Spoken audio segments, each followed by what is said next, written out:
Welcome to V3 news. లక్ష్యం సమాజహితం. నేను జోనాభిరామ్. ముందుగా ముఖ్యాంశాలు. కర్నూలు జిల్లాలో పెరుగుతున్న కరోనా కేసులు. అధికారులతో సమీక్ష నిర్వహించిన ఆర్థిక శాఖ మంత్రి బుగ్గన.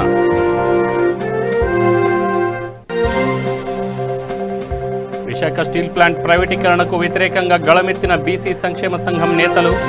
కేంద్రం వైఖరికి నిరసనగా అందరూ పోరాడాలని పిలుపు. అనంతపురం జిల్లాలో మానవత్వం చాటుకున్న పోలీసులు. ప్రభుత్వ ఆసుపత్రిలో గత 2 రోజులుగా ఉన్న అనాథ శవానికి అంత్యక్రియలు. కడప జిల్లా సంజీవనగర్లో ఇరు వర్గాల మధ్య ఘర్షణ. కార్తీక్ సాగర్ అనే యువకులపై కత్తులు, బీరు సీసాలతో దాడి. విశాఖలో రౌడీ షీటర్ దారుణ హత్య. శ్రీనివాస్పై గుర్తు తెలియని వ్యక్తులు దాడి.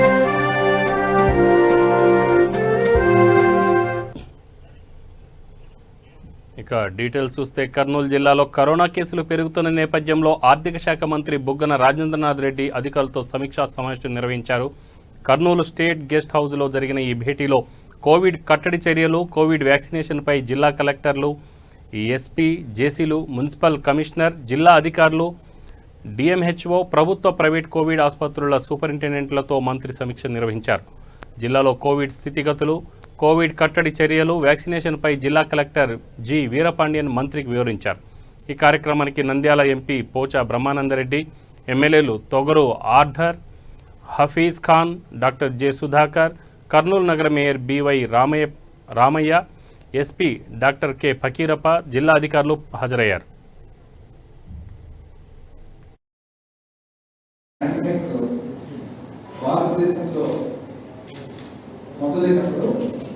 One of the badly, or you can say one of the worst hit districts in the country was Karaul. But I would like to congratulate the entire district administration and all the participants in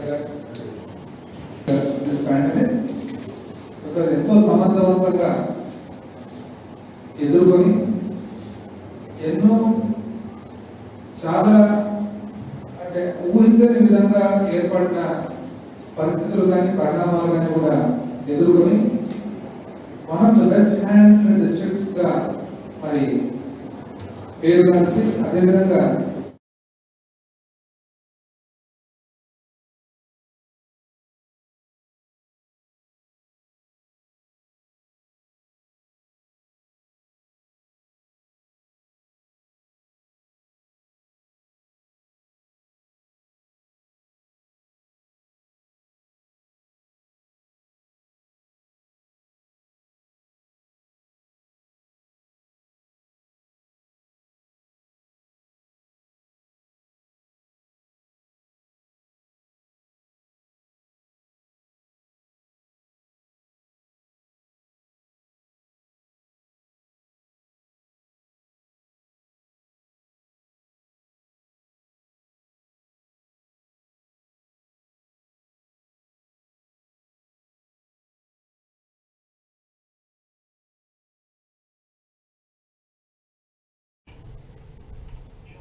Visakha steel plant ప్రైవేటీకరణకు వ్యతిరేకంగా BC సంక్షేమ సంఘం నేతలు గళమెత్తారు. కేంద్ర ప్రభుత్వం కుట్రపూరితంగా దేశవ్యాప్తంగా ప్రభుత్వ పరిశ్రమలను ప్రైవేట్ పరం చేసి తద్వారా రిజర్వేషన్లకు కూడా తూట్లు పొడుస్తున్నారని బీసీ సంక్షేమ సంఘం రాష్ట్ర అధ్యక్షుడు శంకర్రావు ఆరోపించారు. విశాఖ స్టీల్ ప్లాంట్ ప్రైవేట్ పరం కానివ్వబోమని, కేంద్రం వైఖరికి నిరసనగా అవసరమైతే పోరాటం చేస్తామని చెప్పారు. కేంద్రం వైఖరికి నిరసనగా అందరూ పోరాడాలని పిలుపునిచ్చారు. విశాఖ ఉక్కు, ఆంధ్రుల హక్కు కోసం దశాబ్దాల క్రితం ఉద్యమాలు జరిగాయని, ఇప్పుడు కేంద్ర ప్రభుత్వం స్టీల్ ప్లాంట్ను ప్రైవేట్ పరం చేస్తే సహించేది లేదని హెచ్చరించారు.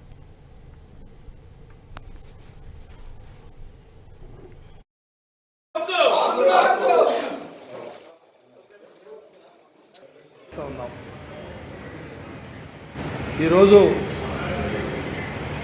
ఆర్కే గారి యొక్క సారథ్యంలో ఈ మీడియా కార్యక్రమాన్ని విశాఖ ఉక్కు, ఆంధ్రుల హక్కు అనేటువంటి కార్యక్రమాన్ని గత 4-5 మాసాల నుంచి కూడా విశాఖపట్నంలో ఉన్నటువంటి రాజకీయ పార్టీలకు అతీతంగా, కుల మతాలకు అతీతంగా ఉద్యమం చేస్తున్నటువంటి కార్మికులందరూ కూడా సంక్షేమ సంఘం తరఫున వివిధ రాజకీయ పార్టీ నాయకులు కూడా ప్రజా సంఘాలకు కూడా అందరూ కూడా నా హృదయపూర్వక నమస్కారాలు తెలియజేస్తూ ఉన్నాం. సోదరులారా, ఈ ఉక్కు ఫ్యాక్టరీని ప్రైవేటీకరణ చేయాలని కేంద్ర ప్రభుత్వం ఒక కుట్రపూరితమైనటువంటి ఆలోచన చేస్తున్నటువంటి నేపథ్యంలో యావత్తు భారతదేశంలో కూడా పరిశ్రమలన్నీ కూడా ఆలోచన కేంద్ర ప్రభుత్వం చేస్తున్న మాట మాత్రం 100% వాస్తవం.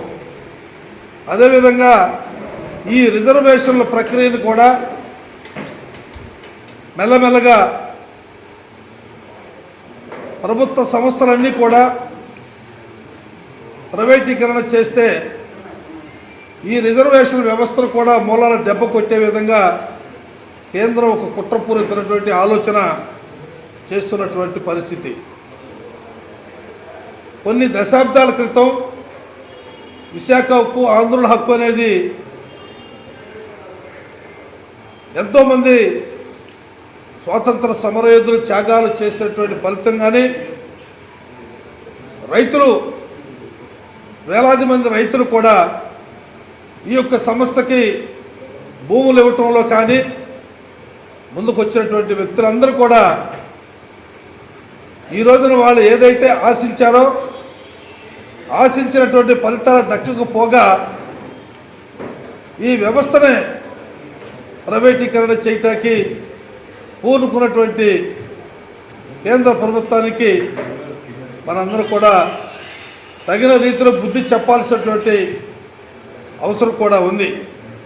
అదేవిధంగా 1987 సంవత్సరంలో ఈ సంస్థని స్థాపించటం జరిగింది. అదేవిధంగా 90 నుంచి ఉత్పత్తి కూడా చేయటం కూడా మొదలుపెట్టడం జరిగింది. ఆ విధంగా 4 ఏళ్ల తర్వాత దాదాపు 50 కోట్ల రూపాయలు లాభాల్లో కూడా తీసుకొచ్చేటువంటి సంస్థ ఈ యొక్క విశాఖ ఉక్కు ఫ్యాక్టరీ. గతం నుంచి కూడా కేంద్ర ప్రభుత్వం ముడి సరుకుని ప్రైవేట్లో కొట్టడం వల్ల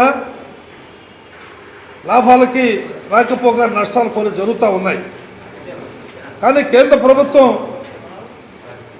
సుప్రీంకోర్టులో కూడా విశాఖ ఉక్కు గురించి గనులు కేటాయించమని చెప్పి కూడా సుప్రీంకోర్టు తీర్పుని ఇవ్వటం కూడా జరిగింది. ముడి సరుకు ప్రైవేట్లో కొట్టడం వలన నష్టాలు రావటం జరుగుతూ ఉంది. అదేవిధంగా కేంద్ర ప్రభుత్వం ముడి సరుకుని, గనుల్ని కేటాయించినట్లయితే లాభాల్లో ఆర్జించేటువంటి పరిస్థితి ఉక్కు ఫ్యాక్టరీకి కలిగింది. ఉక్కు ఫ్యాక్టరీ ప్రైవేటీకరణ చేయటానికి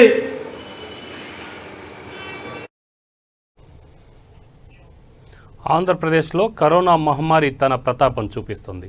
రోజురోజుకు వైరస్ బారిన పడుతున్న వారితో పాటు మరణాల సంఖ్య సైతం క్రమంగా పెరుగుతోంది.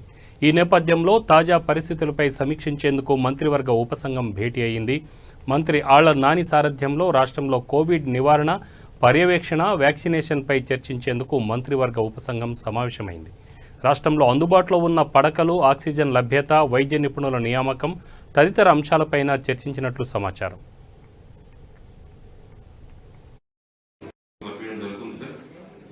ఆ తర్వాత ఏదైతే ఒక 3-4 ఇంపార్టెంట్ అంశాల మీద డీటెయిల్ డిస్కషన్ అవసరం ఉందో సార్, ఆ 3-4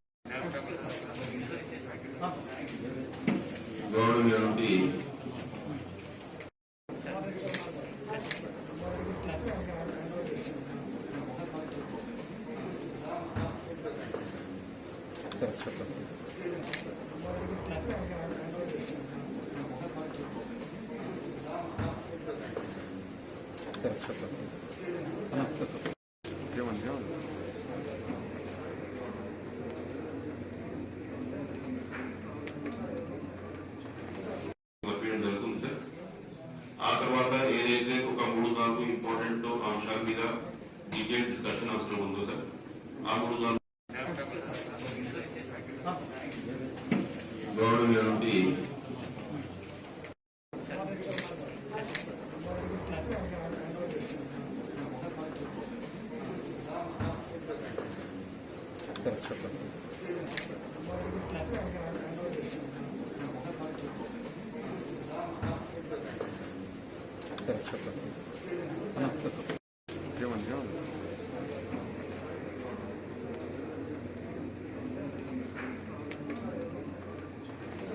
పంపించడం జరుగుతుంది సార్. ఆ తర్వాత ఏదైతే ఒక 3-4 ఇంపార్టెంట్ అంశాల మీద డీటెయిల్ డిస్కషన్ అవసరం ఉందో సార్, ఆ 3-4 గౌరవనీయులైనటువంటి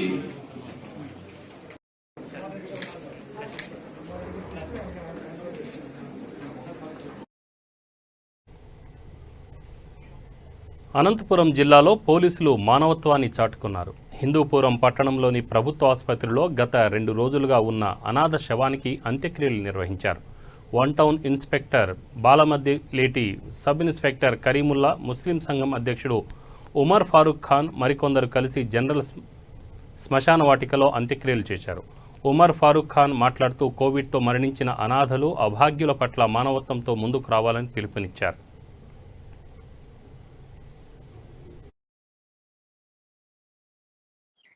దాదాపు 2 రోజుల క్రితం మరణించాడు. మన పోలీస్ అధికారులు ఆచూకీ కోసం వారు ప్రయత్నించిన ఆచూకీ లభించలేదు. ఈరోజు మనం లైఫ్ వరల్డ్ చారిటబుల్ ట్రస్ట్, ముస్లిం నగారా, టిప్పు సుల్తాన్ యునైటెడ్ ఫ్రంట్ మిత్ర బృందం అందరూ కలిసి ఈ యొక్క అంత్యక్రియలు చేస్తున్నాము. కులాలు, మతాలు, వర్గాలు, వర్ణాలు మాకేమీ లేదు. మేమంతా మనుషులం, మానవులం, ఒకే తల్లిదండ్రి బిడ్డలం. మేము కోవిడ్ శవాలున్నా, ఎవరు లేకపోతే మేము ముందున్నాము, ఎవరు లేదు అని అనుకోవద్దండి. కోవిడ్ శవాల్ని కూడా మేము ఖచ్చితంగా మా ఖర్చుతో అంత్యక్రియలు, వాళ్ళ కులాలు మతాలు ఏ ఉంటాయో, హిందువులు ఉంటే హిందూ సాంప్రదాయ ప్రకారం, క్రైస్తవులు ఉంటే క్రైస్తవ సాంప్రదాయ ప్రకారం, ముస్లింలు ఉంటే ముస్లిం సాంప్రదాయ ప్రకారం మేము ముందుండి ముస్లిం నగారా, Tipu Sultan united front, life world charitable trust సంయుక్తంగా మా మిత్ర బృందం అందరూ కలిసి చేస్తాం. జై హింద్, మేరా భారత్ మహాన్. ఎవ్వరూ లేదు అనుకోకండి. కోవిడ్ తో బాధపడే వాళ్ళకి కోవిడ్ అంత్యక్రియలు చేయడానికి మేము ముందున్నాము. కోవిడ్ వచ్చి హాస్పిటల్కు పోలేక ఇబ్బంది పడుతుంటే కూడా మమ్మల్ని సంప్రదించండి. వాళ్ళకి ఏం కావాల్సిన మేము సహాయ సహకారాలు అందించడానికి సిద్ధంగా ఉన్నాం. జై హింద్, మేరా భారత్ మహాన్. అన్న ఇంకొంచెం ముందు రండి, పర్వాలేదు. కడప జిల్లా ప్రొద్దుటూరు సంజీవ్ నగర్లో ఇరు వర్గాల మధ్య ఘర్షణ చోటు చేసుకుంది. కార్తీక్, సాగర్ అనే యువకులపై కత్తులు, బీరు సీసాలతో దాడి జరిగింది. దీంతో ఇద్దరిని ప్రభుత్వ ఆసుపత్రికి తరలించగా కార్తీక్ అనే వ్యక్తి మృతి చెందాడు. సాగర్ పరిస్థితి విషమంగా ఉంది. సమాచారం అందుకున్న పోలీసులు కేసు నమోదు చేసుకుని దర్యాప్తు చేపట్టారు. పాత కక్షలే కారణమని స్థానికులు తెలిపారు.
వాళ్ళ పేర్లు ఏమైనా చెప్పగలవా? 6 మంది.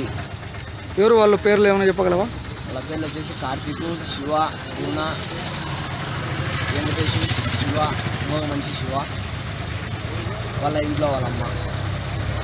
ఏ దానికి జరిగింది గలాటనా? అది ఊరికి రోడ్డు మీద పోతుంటే ముందు వాళ్ళ పాత కక్షలు వల్ల జరిగింది. పాత కక్షలు అంటే ఏ విధంగా? కార్తీక్ అనే పిల్లనికి అబ్బాయి తలకాయ వల్ల పెట్టాడు.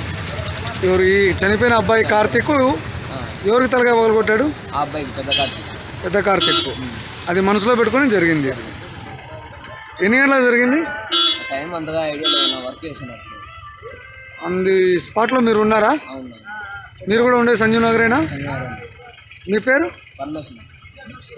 చనిపోయిన అబ్బాయికి వయసు ఎంత ఉంటుంది? 16. ఆ దెబ్బ తగిలిన అబ్బాయికి ఎంత ఉంటుంది వయసు? పొడిచిన అబ్బాయికి? పొడిచిన అబ్బాయికి, ఆ అబ్బాయికి 20. వాళ్ళు ఎంతమంది పార్టిసిపేట్ చేశారు దాంట్లో? 6 మంది 7 మంది. అక్కడ నుంచి ఆ పిల్లని ఎత్తుకొని పోయేటప్పుడు ఎవడైనా వీళ్ళు ఎత్తుకొని పోతే వాళ్ళకి కానీ అదే కదా అని వార్నింగ్ ఇచ్చాను. అయినా నేను వినుకోకుండా ఆ పిల్లని తీసుకొని వచ్చాను హాస్పిటల్ తీసుకొని వచ్చావా? వచ్చేసాను. ఎవరు వార్నింగ్ ఇచ్చిన వాళ్ళు ఎవరు? ఆడ అందరు ఉన్నారు నా, అందరూ వార్నింగ్ ఇచ్చారు. 6 మంది. ఏ దాంతో పొడిచారు ఆ పిల్లల్ని? నైఫ్తోనా? నైఫ్తో.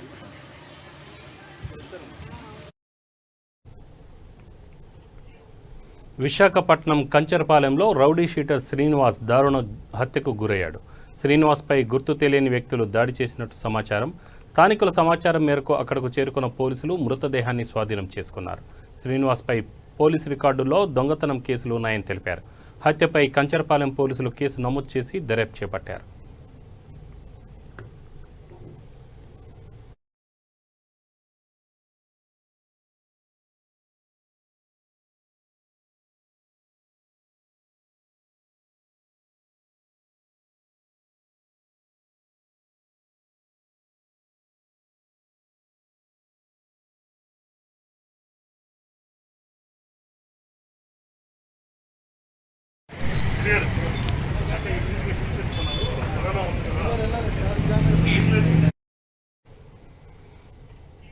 కర్నూలు జిల్లా చాగలమర్రి గ్రామంలో అయ్యప్ప స్వామి దేవస్థానంలోని శ్రీ వాసవి యోజన సంఘం ఆధ్వర్యంలో ఆంజనేయ స్వామి దేవాలయంలో శ్రీరామనవమి వేడుకలు అంగరంగ వైభవంగా జరిపారు.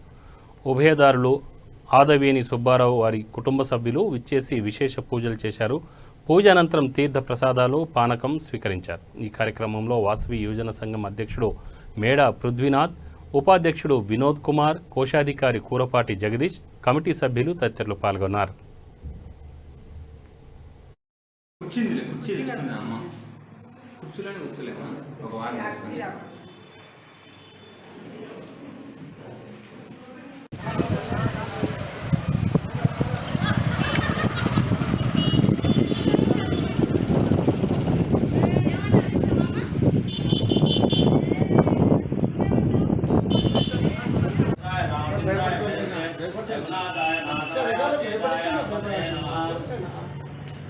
ओम नमो ब्रह्मण्य देवाय गोब्राह्मणिकाय च जगदिताय कृष्णाय गोविंदाय नमो नमः। ओम आपो स्नान पूजन महेनाशिते यो वस्वतो रक्तस्य वायिनः उदितेयो मातः तस्माय नमः। आपो जनेदाजनः सीताराम लक्ष्मण भरत हनुमत समेत श्रीराम चंद्र परमात्मने नमः। सत्पुरुष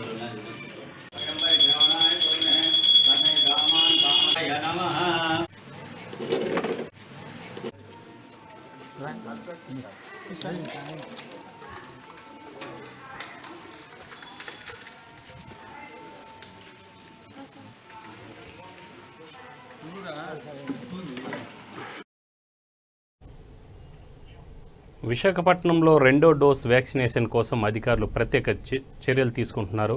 ప్రత్యేక వ్యాక్సినేషన్ డ్రైవ్ను చేపడుతున్నట్లు జిల్లా కలెక్టర్ వినయ్ చంద్ తెలిపారు. జిల్లాలో 160 ప్రాథమిక ఆరోగ్య కేంద్రాలు, 4 హాస్పిటళ్లు, 16 వైద్య విధాన పరిషత్లలో వ్యాక్సినేషన్ను కొనసాగిస్తున్నట్లు తెలిపారు. ఉదయం 7:30 గంటల నుంచి డ్రైవ్ ప్రారంభమవుతుందని, జిల్లాలో 39,111 మంది రెండవ డోసు తీసుకోవాల్సిన వారు ఉన్నారని తెలిపారు.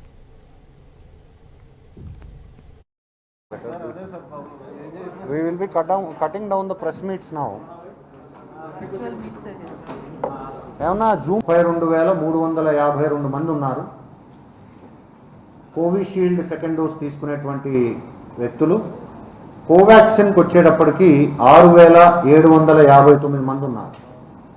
6759 కోవాక్సిన్ సెకండ్ డోస్కి రేపు అర్హులవుతారు. అదేవిధంగా కోవిషీల్డ్ 32,352 మంది కోవిషీల్డ్ రెండో డోస్ తీసుకోవడానికి అర్హులవుతారు.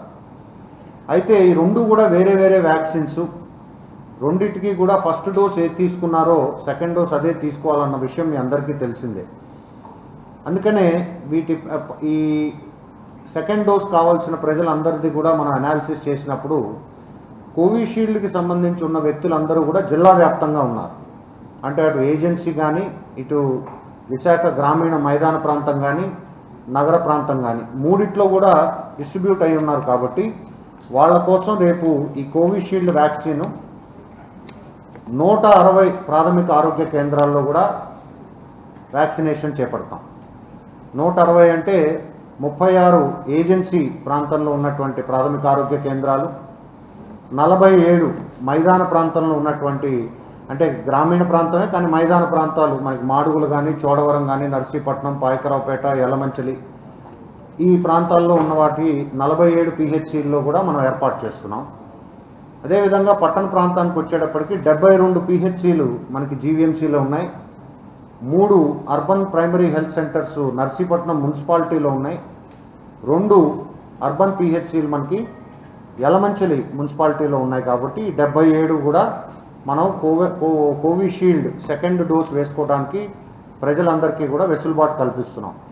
సో 3 కలుపుకొని 160 ప్రాథమిక ఆరోగ్య కేంద్రాల జిల్లాలో కోవిషీల్డ్ 32,000 మందికి కూడా రేపు ఉదయం 7:30 నుంచి సెకండ్ డోస్ వ్యాక్సినేషన్కి మనం వెసులుబాటు కల్పిస్తున్నాం.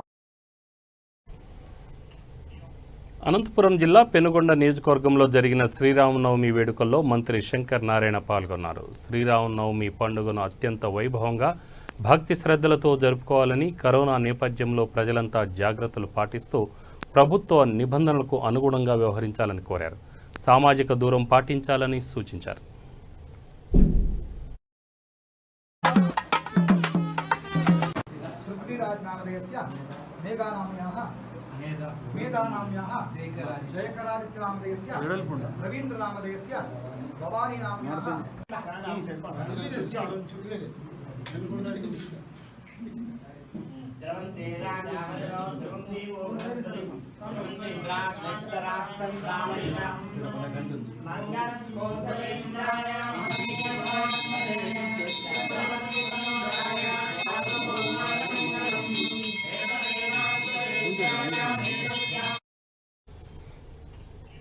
అనంతపురం జిల్లాలో 2వ విడత కోవిడ్ వ్యాక్సినేషన్ నిర్వహిస్తున్నట్లు జేసీ సిరి తెలిపారు. మొదటి డోసు వేసుకున్న వాళ్లకు తప్పనిసరిగా 2వ డోసు వేసుకోవాలని సూచించారు. ప్రజలు కూడా కరోనా నివారణ కోసం తీసుకోవాల్సిన జాగ్రత్తలపై సూచనలు ఇచ్చారు.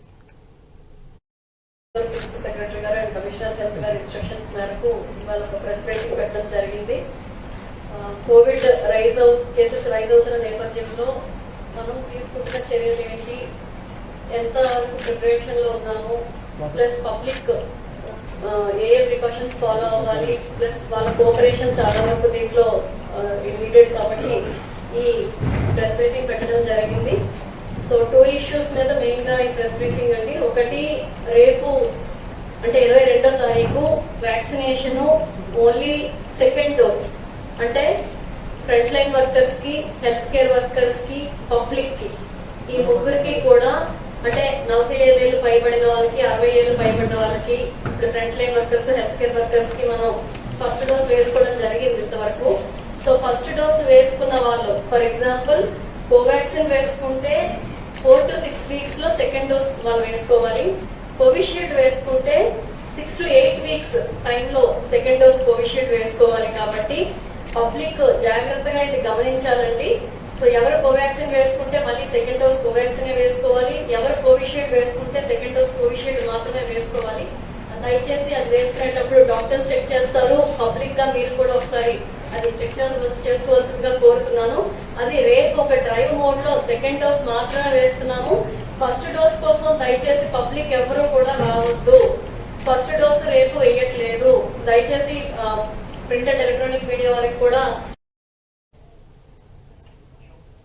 పశ్చిమ గోదావరి జిల్లా కోయలగూడెంలో రాష్ట్ర అతిసార కార్పొరేషన్ చైర్మన్ ఇళ్ల భాస్కర్ రావు విలేకరుల సమావేశంలో మాట్లాడారు. పేద విద్యార్థులను ఉన్నత చదువులకు చదివించాలని ఉద్దేశంతో సీఎం వైఎస్ జగన్మోహన్ రెడ్డి రూపకల్పన చేసిన జగనన్న విద్యా దీవెన 2020-21 సంవత్సరానికి గాను పూర్తిగా ఫీజు రియంబర్స్మెంట్ విద్యార్థులకు అందించనుందని ఆయన అన్నారు. ఏటా 4 దశలు ఫీజు రియంబర్స్మెంట్ వివిధ విద్యా సంస్థల్లో చదువుతున్న విద్యార్థులకు రాష్ట్ర ప్రభుత్వం అందించనుందని, ఈ నగదు పూర్తిగా అర్హులైన విద్యార్థుల తల్లుల ఖాతాల్లో జమ కానుందని ఆయన తెలిపారు. ఈ పథకం ద్వారా 10,88,439 మంది విద్యార్థులకు 670,48 లక్షల రూపాయలు అందించనుందని ఆయన అన్నారు. ఈ కార్యక్రమంలో రాష్ట్ర అతిసార కార్పొరేషన్ డైరెక్టర్ తేలే సీను తదితరులు పాల్గొన్నారు. ఆంధ్రప్రదేశ్ ప్రభుత్వం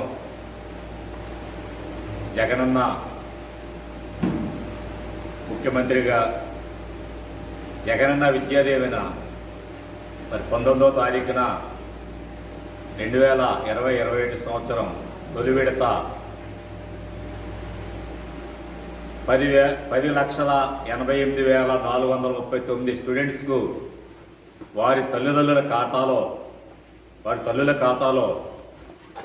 670,40,45 లక్షల రూపాయలు జమ చేయడం జరిగింది. ఈ సొమ్ము సాంఘిక సంక్షేమ శాఖ ద్వారా 56 బీసీ కార్పొరేషన్ ద్వారా 7,68,572 స్టూడెంట్స్కి 491,42 లక్షలు జమ చేయడం జరిగింది. ఓన్లీ బీసీ కార్పొరేషన్ ద్వారా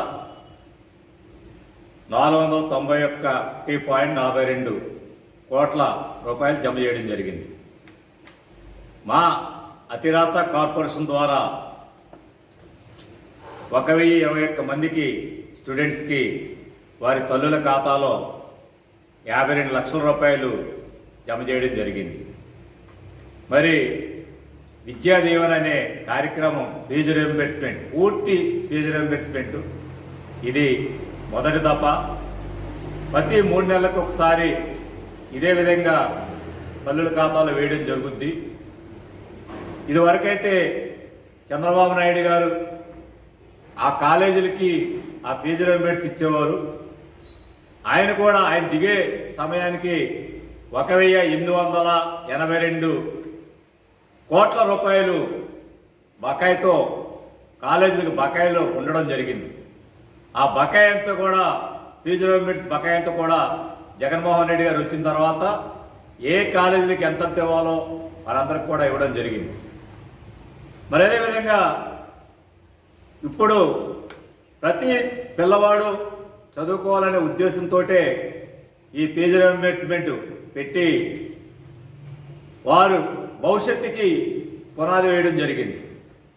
ఒక కొవ్వొత్తు ఒక చీకటి గదిలో వెలిగిస్తే ఎంత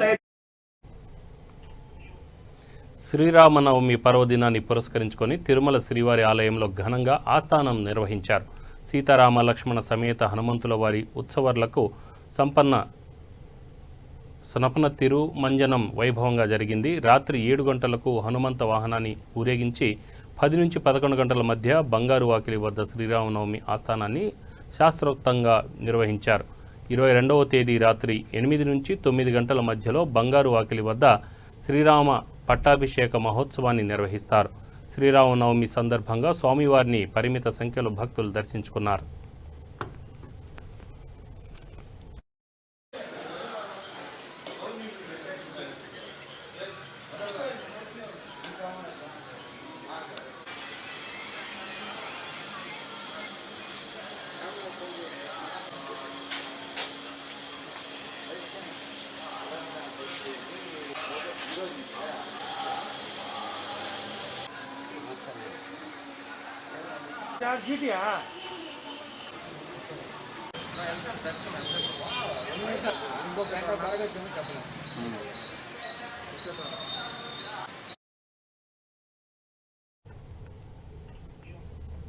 విశాఖపట్నం జిల్లా జోలాపూట్ నుండి ముంచింగిపుట్టు మీదుగా ముడి పసుపు బస్తాల మాటున గంజాయి అక్రమ రవాణా చేస్తుండగా పాడేరు పోలీసులు ఎస్ఐ శ్రీనివాస్ ఆధ్వర్యంలో సిబ్బందితో అంబేద్కర్ జంక్షన్ పాడేరు వద్ద వాహన తనిఖీలు నిర్వహించగా లారీలో సుమారు 1,200 కేజీల గంజాయి లభ్యమైంది. దీని విలువ సుమారు 36 లక్షల రూపాయలు ఉంటుందని 2 వ్యక్తులను అరెస్ట్ చేసినట్లు పోలీసులు తెలిపారు.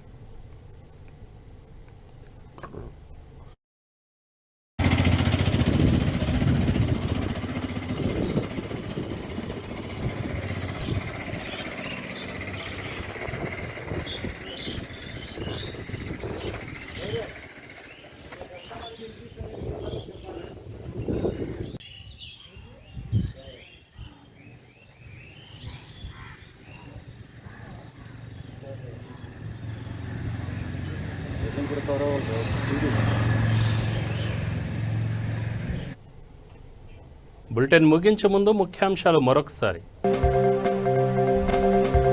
కర్నూలు జిల్లాలో పెరుగుతున్న కరోనా కేసులు, అధికారులతో సమీక్ష నిర్వహించిన ఆర్థిక శాఖ మంత్రి బుగ్గన. విశాఖ స్టీల్ ప్లాంట్ ప్రైవేటీకరణకు వ్యతిరేకంగా గళమెత్తిన బీసీ సంక్షేమ సంఘం నేతలు, కేంద్రం వైఖరిని నిరసనగా అందరూ పోరాడాలని పిలుపు. అనంతపురం జిల్లాలో మానవత్వం చాటుకున్న పోలీసులు, ప్రభుత్వ ఆసుపత్రిలో గత 2 రోజులుగా ఉన్న అనాథ శవానికి అంత్యక్రియలు. కడప జిల్లా సంజీవ్ నగర్లో ఇరు వర్గాల మధ్య ఘర్షణ, కార్తీక్, సాగర్ అనే యువకులపై కత్తులు, బీరు సీసాలతో దాడి. విశాఖపట్నంలో రౌడీ షీటర్ దారుణ హత్య, శ్రీనివాస్పై గుర్తు తెలియని వ్యక్తులు దాడి. ఇవి బులెటిన్ వివరాలు. Stay tune V3 news. లక్ష్యం సమాజ్ హితం.